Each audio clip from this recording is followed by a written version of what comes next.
की बात है और अगर हम चीनी की बात करें, यहाँ पर भी अब कुछ कंसर्न्स बन के निकलने लगी हैं। मिस्टर सूद, चाहे वो नेशनल फेडरेशन है या फिर आहिस्ता है, मेयर कमोडिटीज़ है, सभी की तरफ से हमने जो आउटपुट है शुगर का, वहाँ पर एक कटौती रिवीजन नीचे की तरफ आता हुआ देखा है। कैसे देखते हैं आप ये नंबर्स? मनीषा जी, दोनों साल जो 532 मिलें चालू हुई थी, उनमें से पिछले साल से 170 मिलें लगभग ज्यादा बंद हो चुकी हैं कल तक। तो क्लोजर बहुत ज्यादा फास्ट है। और महाराष्ट्र और कर्नाटका में तो प्राय क्रशिंग खत्म सी हो गई है। इन फिगर्स में जो अभी 10 तारीख तक 233 लाख टन क्रॉप हुई, शुगर जी। प्रोडक्शन हुई।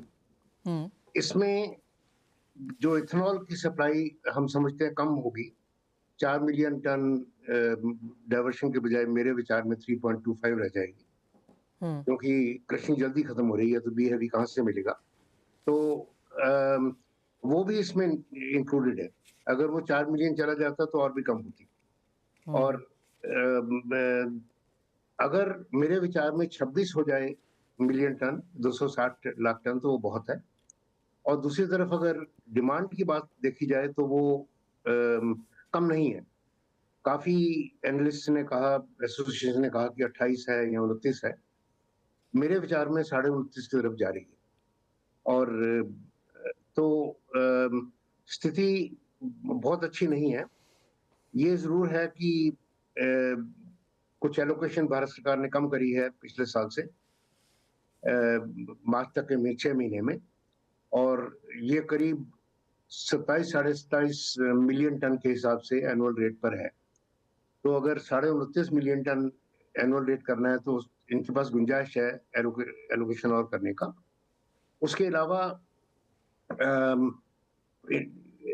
अगर प्राइसेस को बहुत ज्यादा बढ़ने दें फास्ट, जैसे अभी 15-18% बढ़ी है लो से, जनवरी के मिडिल से, तो कहीं सेंटिमेंट बहुत फास्ट ना हो जाए। तो इसलिए सेंटिमेंट को भी कंट्रोल करने की जरूरत है, क्योंकि किसी न किसी तरह से सप्लाई से ही सप्लाई का काम बनता है। तो एलोकेशन ज्यादा, और उस तरह से सप्लाई लाइन को भी थोड़ा फ्लश आउट करने की जरूरत है।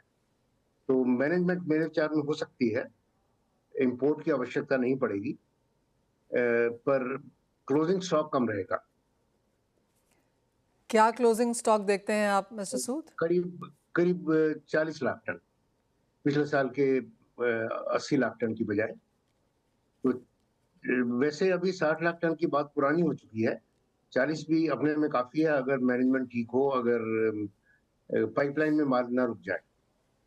क्योंकि हम 29.5 की बात कर रहे हैं, अगर सप्लाई डिमांड बराबर है तो उसके अलावा तो सेंटीमेंट की बात रह जाती है कि स्टॉक कम है इसलिए प्राइस ज्यादा हो जाए। मिस्टर सूद, हाँ, कितना कंसर्न्ड हैं आप जिस तरह के नंबर्स आपने यहाँ पर पेश करे हैं? जैसे आपने कहा मिड जैन से 15% का इजाफा हम चीनी के प्राइसेस में ऑलरेडी देख चुके हैं। हाँ जी। ग्लोबली रॉज में भी काफ़ी वॉलेटाइल मूव्स हैं, भारतीय बाजारों में भी यहाँ पर एक सपोर्ट है।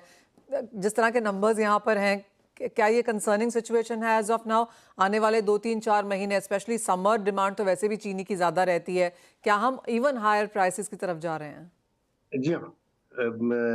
आज इंपोर्ट की पैरिटी करीब 49,000 पड़ती है पोर्ट के एरियाज में।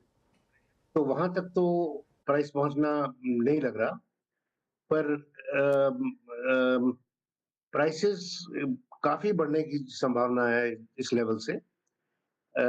और इसलिए जिम्मेवार होगा बहुत हद तक सेंटिमेंट, क्योंकि मैं ये विजुअलाइज कर रहा हूँ कि सप्लाई बराबर रहेगी। सरकार के पास कुछ माल बचा हुआ है जो कम एलोकेशन की गई है। वैसे आपने सही कहा कि डिमांड का पीरियड है। मेरे पास जो डेटा है सप्लाई का, एक्चुअल डिस्पैचेस का, वो जनवरी एंड तक है। उसके बाद पूरा महीना कुंभ मेला था, उसके बाद रमजान, होली, गर्मियां, और अगस्त महीने से हमारे फेस्टिवल शुरू हो जाते हैं। तो असली डिमांड तो अब आनी है। और अ, तो प्राइसेस इस लेवल से काफी आगे बढ़ने की गुंजाइश है। ऑल राइट, तो चीनी एक कंसर्न रह सकती है जहां पर प्राइसेस काफ़ी तेज़ी से यहाँ पर बढ़ सकते हैं। ऑलरेडी 15% का इजाफा हम यहाँ पर दर्ज कर चुके हैं। मिस्टर सूद, बहुत शुक्रिया साथ जुड़ने के लिए। वेल, ये बात है